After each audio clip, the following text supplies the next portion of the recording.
Hello guys, welcome back to my channel Learn and Grow. I hope you all are fine.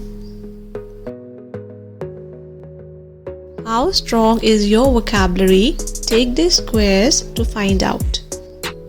First one, our teacher does not gap us use mobile phones in class. Options are A, let, or B, make. Our teacher does not let us use mobile phones in class. Second one, friendly, unfriendly, honest, dishonest, polite.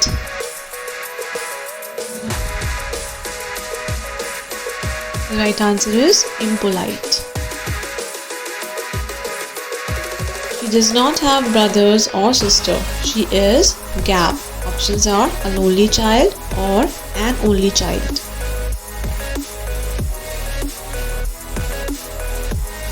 The right answer is an only child.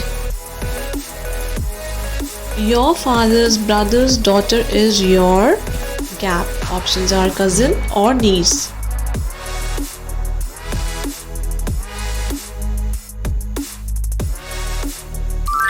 The right answer is niece.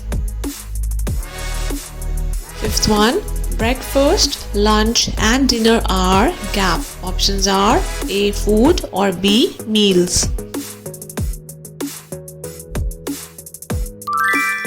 The right answer is meals. Breakfast, lunch and dinner are meals. Thank you so much guys for watching the video. Stay tuned for more videos. And don't forget to like, share, comment and subscribe. Bye.